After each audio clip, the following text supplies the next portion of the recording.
out of your engines, 9 survived and 1 failed after 140,000 kilometers. And they said, well, statistically, that one is out of warranty, so I think we can live with that. That's how that decision was made to go with 5W30. The result is already clear before the testing is completed. Is the Land Rover Ford TDV6 the worst diesel engine on the planet? Why does it fail, and what can you do about it? That's what we're gonna talk about in this episode. Hope you enjoy the video. Toyota guy's thinking, what's an engine failure? Is that when it runs out of gas? Damn, mine runs out of gas all the time. What a hassle. Stupid Land Rover people don't even know how to fill gas in their car.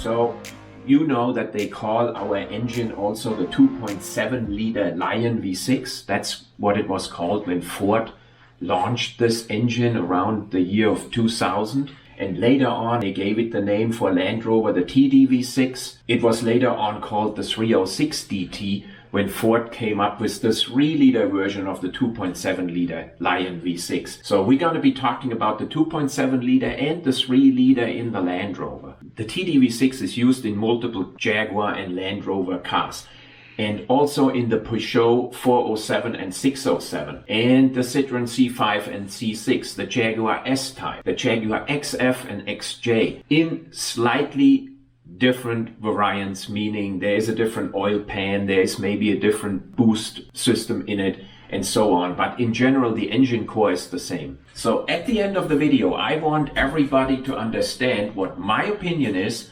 why this engine fails. In order to make you understand why this engine fails, we have to go a little bit into the details of engine design. Otherwise, this will be just another episode where I go, oh, the crankshaft is designed wrong, okay? Yes, and let me tell you, Christian actually knows what he's talking about. First of all, he works in the automotive industry, and second, we have a crankshaft here with failed bearings, because we've got our good friend Fabia who suffered an engine failure and we fixed it. And by we, I actually mean we. Oh, 0? No. Yeah. What? Set it to 0. It's at 0. No, it's not.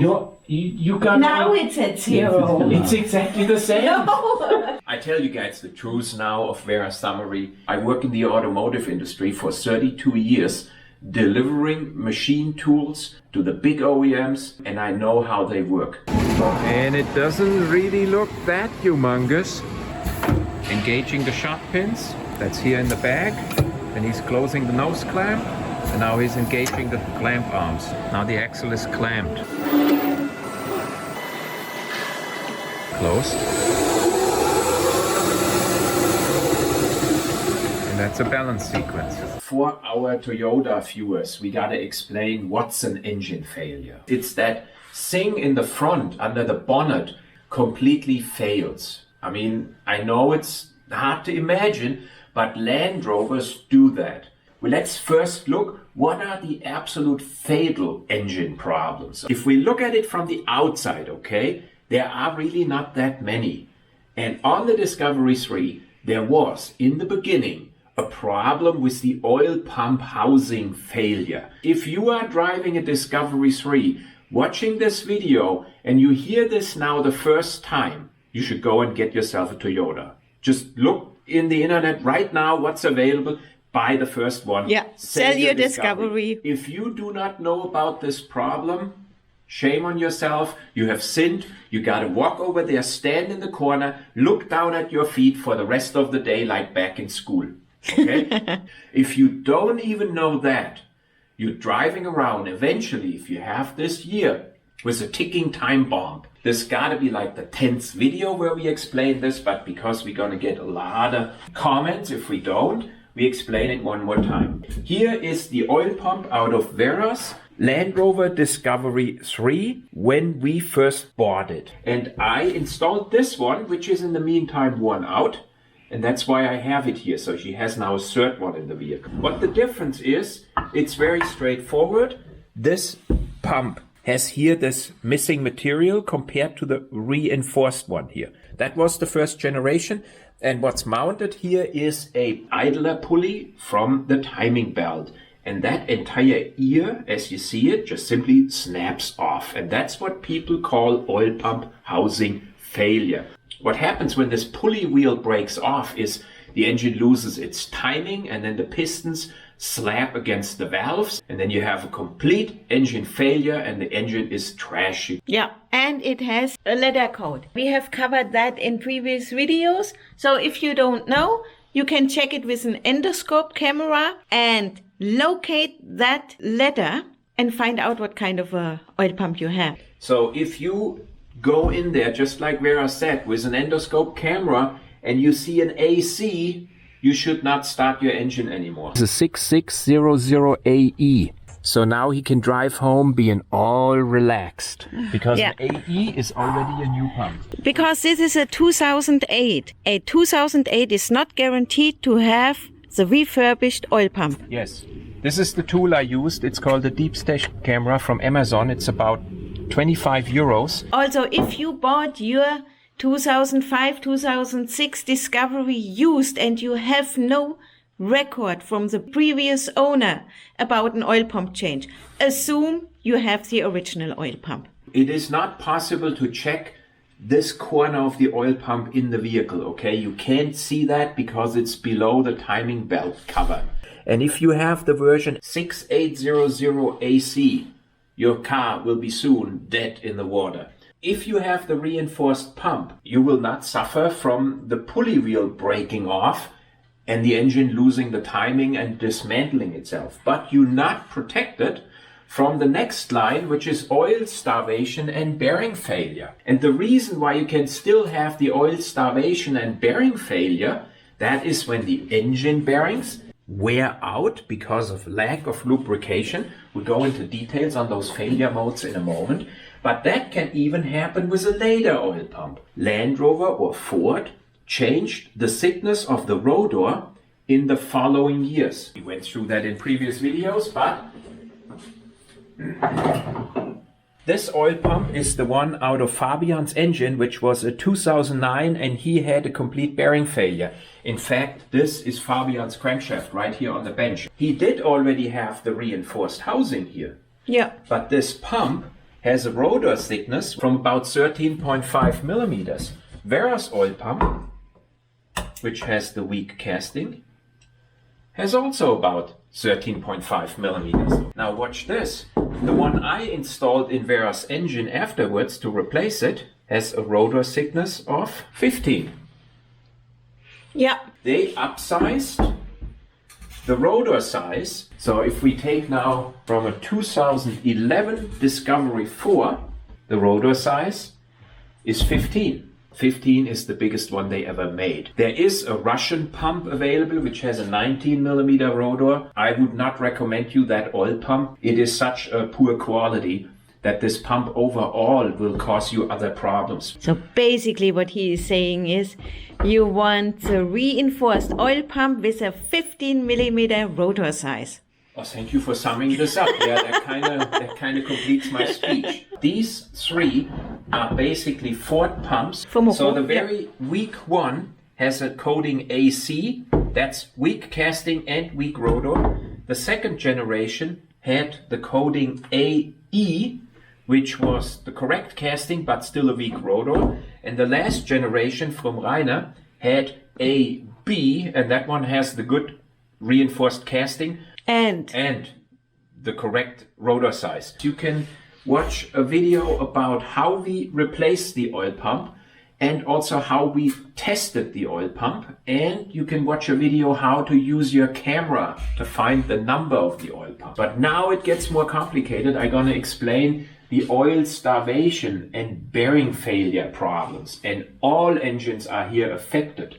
Discovery 3 and Discovery 4, the 2.7 liter and the 3 liters. And down the road, this oil starvation bearing failure can also cause the crankshaft crack. Simply because if you starve something out from oil, you have additional stresses on the crankshaft and then it can crack. But it's not to be confused with crankshafts cracking just like that on their own. That's also known. That is this here, crankshaft failure, snap in half. That can happen, especially on the Discovery 4, just like that, without having an oil starvation. At any time. I've seen engines where this simply snapped off and the bearings looked like new. They did not have any sign of wear. There is a design problem in the crankshaft on its own, but there is also a design problem in the oil delivery, in the lubrication system, resulting in a seized bearing and then resulting in a cracked crankshaft. So you have two different failure modes, which look on the first view from the outside like the same thing. One, you can counteract by doing things better or worse. The other one, you cannot really counteract. If you have one of those weaker crankshafts, for whatever reason, the weaker ones are weak, there's not much you can do. You cannot use the car, it won't fail then. I have not heard of cases where it was cracking just by sitting there.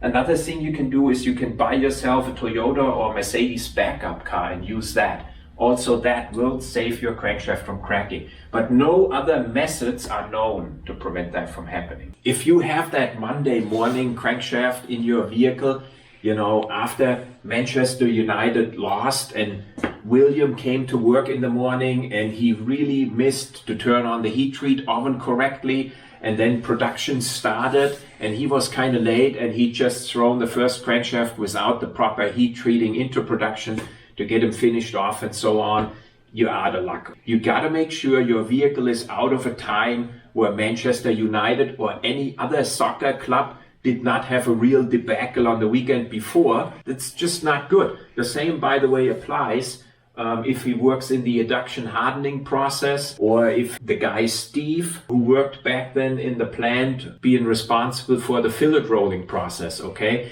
They are all soccer fans. And if they having a bad Monday, you got one of those cranks which just snap like that. Versus in Japan, they are just not so deep into soccer. Snapping crankshaft, two different failure modes. Seized bearings, crankshaft overloaded, snap. Bad Monday morning crankshaft for whatever reason, snap. Let's go into the design of this engine. Why is it to be considered a poor design of that crankshaft? And all we have to do is to compare it with a crankshaft which will never snap. If you compare this now with a ridiculously reliable Toyota inline-6 diesel, which will never ever break. This is their crankshaft, okay? An inline-6 should not be compared with a V6, but I found nothing else, and we want to compare with ridiculously reliable and fail every other day Ford Lion, okay? Those are the two we are comparing. You really put that there. Now, the ridiculously reliable engine has 7 main bearings. The main bearings are those bearing races in which the crankshaft turns inside the block. Let's count them together. 1, 2, 3, 4, 5, 6, 7. And between each of the two bearing positions, you have a connecting rod going up and down, operating that piston thingy. Those are called the big ends. So 7 bearings versus 4 bearing races. Here on Fabian's failed engine out of his 2.7 liter, let's count them. 1, 2, 3, 4. Oh my God. In the 3-liter SDV6 fail every other day engine version, this baby has 600 Newton meters of torque. This is more torque than a Dodge Challenger 5.7 Hemi. How much torque does that? It has less. Okay, Yeah. I don't know. I don't want to. This is a really old engine. I think this is the Toyota guys would know now. This is a pre-2000 engine. Oh. I use this because it is known to just not fail. Yeah. You can run this on water and it will still work.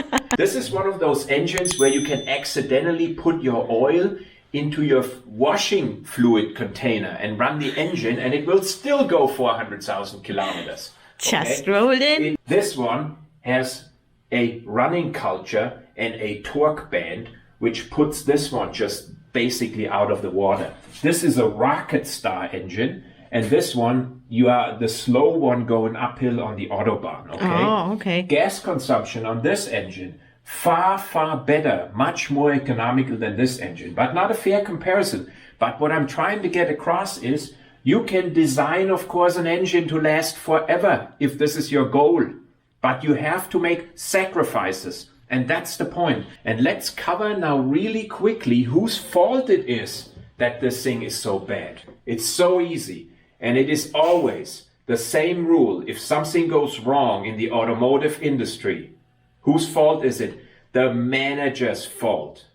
It's not the engineer's fault. The engineers did build something in the boundaries given to them. And they raised their hand and said, dudes, if you want us to do it this way, we're not so sure about it. The department manager, the factory manager, the CEO or the board member, doesn't matter. It's their fault because they came up with a business idea of making the fail every other day engine, and they did not listen to their engineers. The managers screwed up this engine in a really easy and simple way because they're so stupid. They expected their engineers to design an engine short enough to suit transversal engine installations in vehicles, because they also wanted to attack a market of smaller vehicles where this engine is transversally installed. That's why they demanded it to be short. And the reason they thought they can do it is called finite element analysis. That technology came out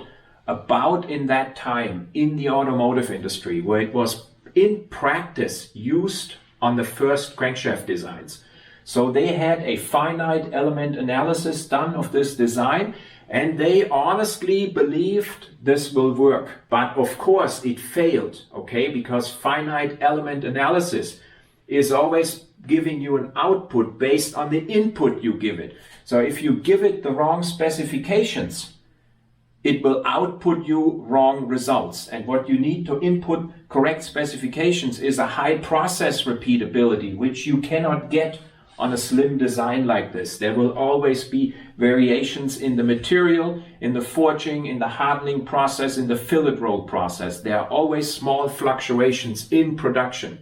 And those fluctuations are not reflected properly in the finite element analysis. You have to open up the boundaries, give it a larger bandwidth. And once you do that, finite element would actually come back and say that this crankshaft is too weak. So the engineers back then had no chance to design this engine in this room given to them to last forever. That's my opinion. The size of the engine causes it to fail. I think the engineers actually still did pretty good and made the best out of it possible, because there are enough of those out there with high mileage. If you compare the bearing surface of the ridiculously reliable Toyota engine, you find out it has 7 bearings with a width of 22.1 millimeter per bearing shell. In the Land Rover engine, you have 3 bearing races which are 20 millimeters, and the fourth one is 23, okay? 3 times 20 is 60, plus 23 is 83 millimeters of bearing width. This is the total bearing width you have in this engine for this crankshaft. In the Toyota engine, you have 7 times 22. 154. Holy shit. My caliber goes to 154. That's the bearing surface what the Toyota engine has. So it is significantly higher, nearly double. We can see there was a big compromise on the bearing surface of that engine. The more surface you have, the longer your bearings run. Second aspect is the oil distribution inside the crankshaft. There is one problem with a V6 design here, which is not obvious until somebody points it out to you. And that is, how does the oil get into each individual bearing race? There is simply an oil gallery in the block, and from that oil gallery, the oil goes through the upper bearing race, through this hole, goes along this groove, and from this groove, it gets split down to the lower bearing race, which is in the block installed this way around. Now you have to think about, well, if you get the oil into these bearing races, how do you get it into the big ends, into the connection rod bearings? Well, that happens by a cross-drilled hole in the mains. And when I go through here, you can see that the oil goes from the main into the connecting rod bearing. And now here's the problem. The same main is also supplying oil to another connecting rod bearing. Oh, there's Okay, two holes. so one main supplies oil to two connecting rod bearings. I didn't know that. We have now 6 wire brushes installed here. 6 because we have 6 connecting rods. What you can see now very clearly is that the front and rear main supply only oil to one connecting rod bearing. Yeah. But the two inner mains supply oil to two connecting rod bearings. Each. So what you can assume now is that the inner two mains have a larger pressure drop. They have to deliver more oil than the two outer ones. And guess which bearings typically fail on these engines? The inner two. This is basically the bearing from here. Okay, it even survived. These two bearings failed. And those are the ones which had to deliver more oil to the connecting rod bearings. I think this is a compromise the engine designer had to make. They had no other choice than delivering oil to two connecting rod bearings from one main bearing on the two inner main bearings. Now, if you go a step further and you think about how this oil is delivered, you can see that the cross hole, which lets the oil pass through to the connecting rod, only can deliver oil when it's in this 180-degree area of the main.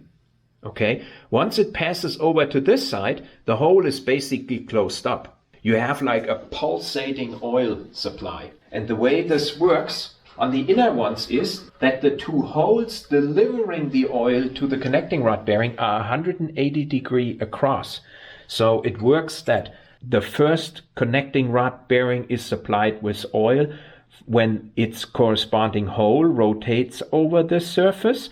Then it basically shuts off the oil supply, and then the opposite hole is rotating over the surface, supplying oil to the second connecting rod bearing. So at the end of the day, you have a pressure drop per revolution on the inner two mains, which is twice as long as the pressure drop you have on the outer two. And that reduces significantly the oil pressure on the two inner mains. And that makes this an extremely weak design by the demand of the managers, making this engine so short. Makes sense to you now? Yes, I'm shocked. What I try to show here is the compromises made by the engineering department because of the boundaries given to them. Compare this engine with a modern Jeep diesel engine out of the JL.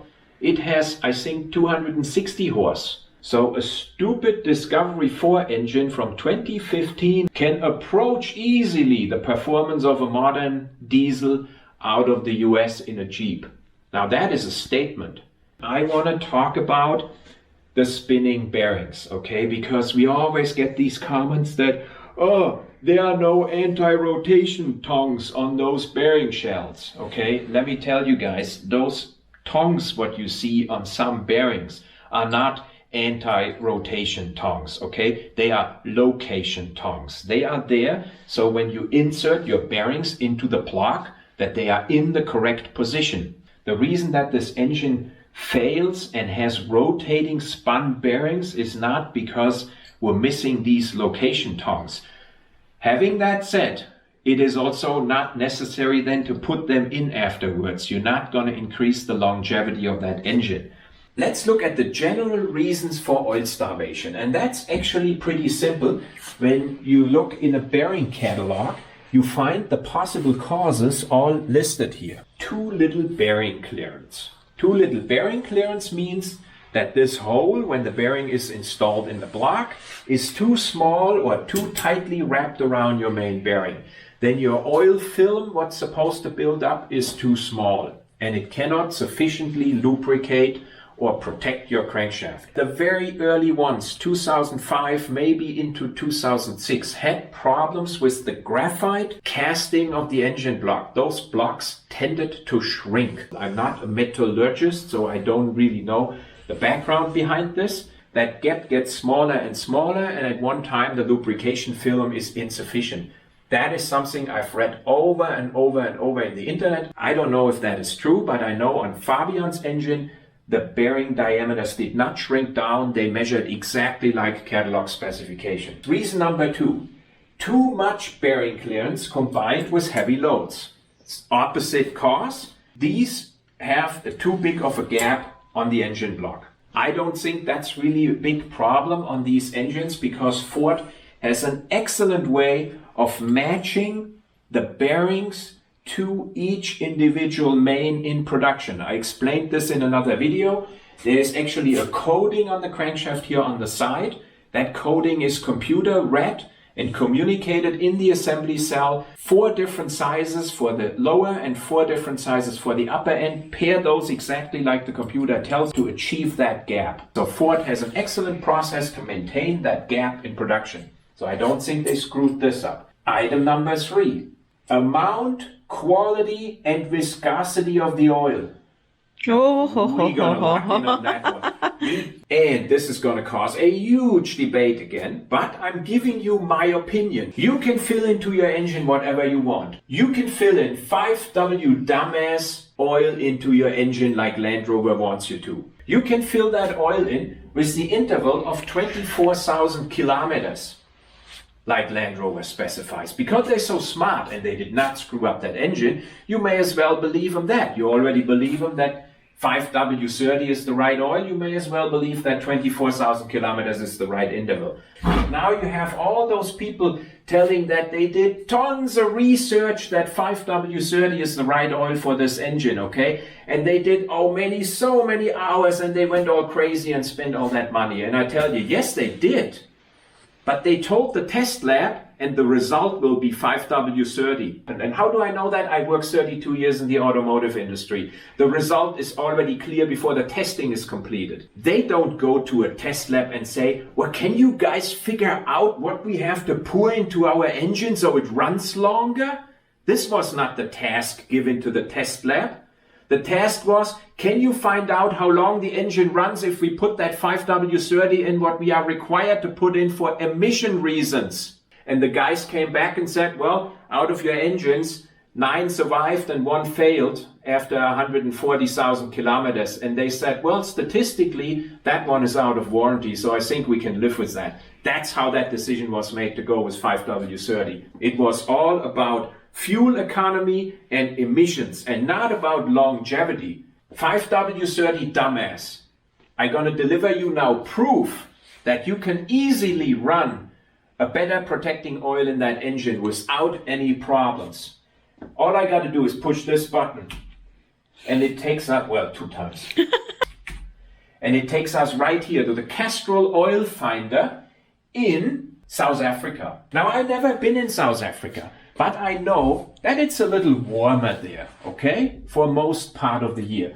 And what do they specify from day one? 5W40A3B4. They don't even specify 5W30. If you go now to Australia, it makes it even more interesting. In Australia, they allow 5W30A3B4 and 0W40A3B4 because it's so damn hot there.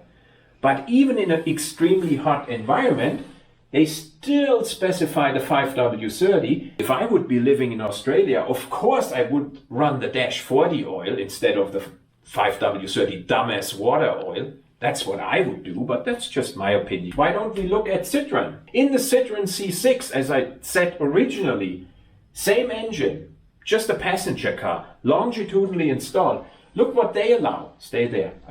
Yeah. They allow in climate condition cold 5W40 and 5W30. They also allow, when you use a semi-synthetic oil, even 10W40. So there is no reason why in cold and in hot weather you should not run 5W40. That should be enough information for you to decide on your own what you want to use. Let's check what Land Rover specified in terms of oil pressure. Because when we look at what the bearing dudes say, amount, quality and viscosity, we covered this now. I think everybody knows now what 5W dumbass is. Oil delivery or oil pressure issues. Item number 4.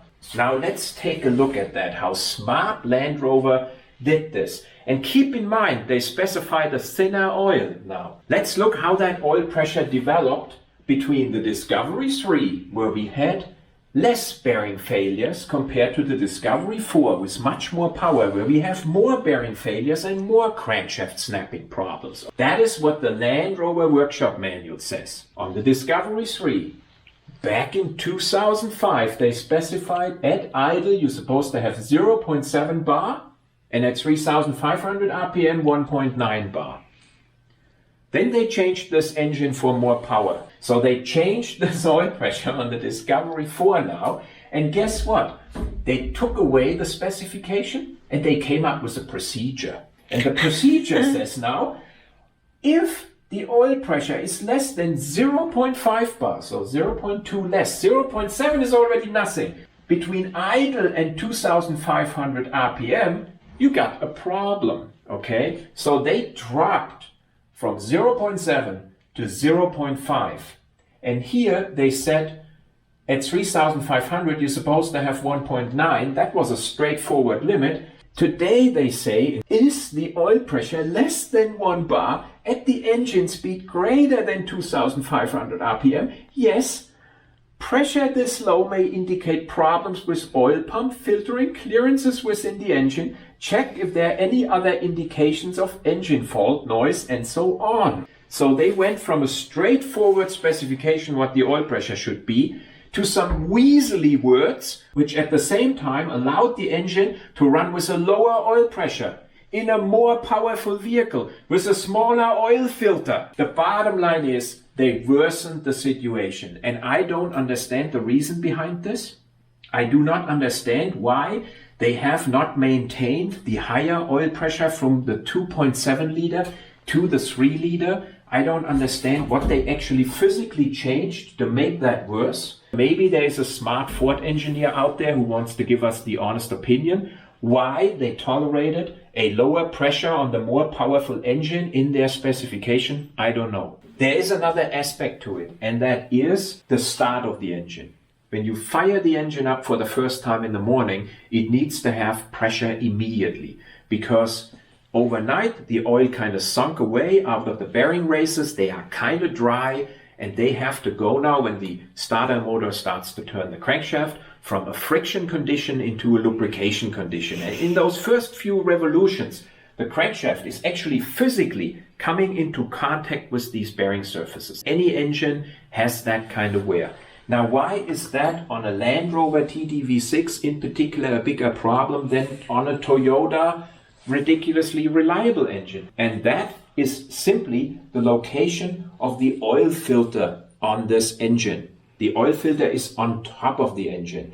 And the oil gallery basically has to be completely filled before there is pressure buildup on the mains. And because of the pump being so far away, caused by that high up oil filter, the entire gallery below the oil filter housing down to the pump can leak back into the oil pan. So the way you have to imagine that is that these pumps, when the oil is hot, and especially if the pumps are worn out, the oil sinks back through that hole, goes through the gear mechanism in here and sinks back. Thinner oil, which is hot, will run back quicker and drain that entire gallery up to your oil filter housing, which is about here in the vehicle. So you're talking a big distance of a big gallery that runs empty, and that has to be first filled when this engine firing up. And during that time, you hear that annoying rattling of the TDV6. And everybody knows the longer it rattles, the worse it is. On a typical engine, that rattling should go away about after 1.5 seconds. If you have a Discovery 4, you find engines out there, they rattle 4 seconds. And that is way too long. So this is a 15-degree cold start in the morning, okay? For Australia, this is an ice cold start.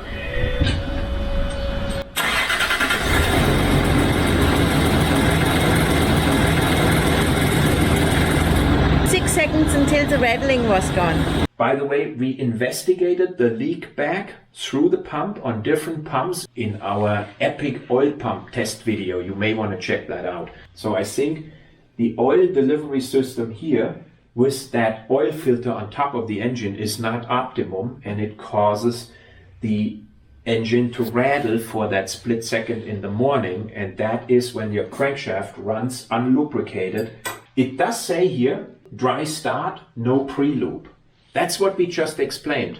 Item number 7, high cylinder pressure causing reduced oil film thickness. That is a problem, a huge problem, in particular on the Land Rover Discovery 4 SDV6, because of the 600 Newton meter of metric torque. You have to imagine a cylinder is pushing down on this main bearing, creating those 600 Newton meters of torque. So there is a tremendous load in each revolution on the lower main. Why is that a problem? Because the engine already has full torque at a very, very low RPM. In our mall crawler, even if you already have 1500 RPM and you floor it, that engine takes off. The boost pressure is so quickly there, and it takes off like a rocket. So it has a tremendous amount of torque at low RPM. And what is the problem with low RPM, as we already learned? The oil pressure is extremely low. In the oil pressure specification from Land Rover, we learned that they are happy when they have 1 bar at 2,500 RPM. Just the smiley faces are missing. Okay, that's good enough. 1 bar at 2,500 RPM. And it's okay if you have only half a bar at idle. A 1,500 RPM is just slightly above idle. Yeah. That's when you cruise around on the trail. You hit that accelerator, that engine takes off. That's what it doesn't like, okay? That crankshaft hates it because it runs out of oil right at that moment, because you push that oil film all flat in that lower bearing race and it makes contact. And this is why those lower bearing races, especially on the 2 inner ones, show immediately wear after a short time. Those people out there who like to floor their engine and give it the beans when it has still low RPM are the ones which will get them quicker into the death zone and have them dying. So if we're talking about the countermeasures, you want to run the right oil. You want to use the correct oil change interval and not the 24,000 kilometers where Land Rover wants to see you back. And the third thing is, don't floor it when your engine is below 2,000 RPM on a Discovery 4. Just don't do it and your engine will last. If you maintain those 3 things, you are protected from bearing failures. The only thing what you can still suffer from is the crack in the crankshaft when William screwed up that morning in the heat treat process. Now, of course, everything else what your dad told you about how to drive an engine applies, which means don't floor it when it's cold. Don't let it sit 6 months. Start it up and floor it. But if you are just not treating it right, you should have gotten that Toyota. So if you buy an engine with 250,000 kilometers and you do everything right, but it has been treated badly for the last 250,000 kilometers, you're also screwed. If you buy your vehicle with 150,000 kilometers or with 200,000 kilometers or miles, for crying out loud, you don't know the history of that vehicle. You're buying an engine where the previous owner, even though it was Land Rover maintained, screwed up everything he could screw up. He could have run 5W dumbass. He could have floored it all the time. He could have done his oil change at 36,000 kilometers. Just check your records and you find such intervals. There are people who don't give a damn because they're only going to own the vehicle 3 years. So you got to watch out that you possibly know the history of the vehicle. You can see that, how the owner treats his stuff in his house when you go there and buy it privately. And if you buy it from a dealer, just assume the guy is a freaking liar, like every used car dealer is. And then you are already protected. If you use common sense, like your dad told you, you're going to get yourself a great and awesome Discovery, and you're going to find out it's the best vehicle you ever owned. But you are not protected by going there on your old engine and starting to use 5W40 or doing your oil change more frequently or driving it carefully. It can snap that crankshaft on your way home. Yep. That's what I have to say about this topic. Oh my God. I hope you guys learned something in this video. Even if you just learned that you have a different opinion than me, I still appreciate that you listened all the way to the end. And at this point, we want to thank our Patreons for their continuous support who make these videos possible. I'm going to put up the majority of those slides, what I showed today, onto our Patreon account for our Patreons. That's it for this week's video. And We'll see you next Sunday.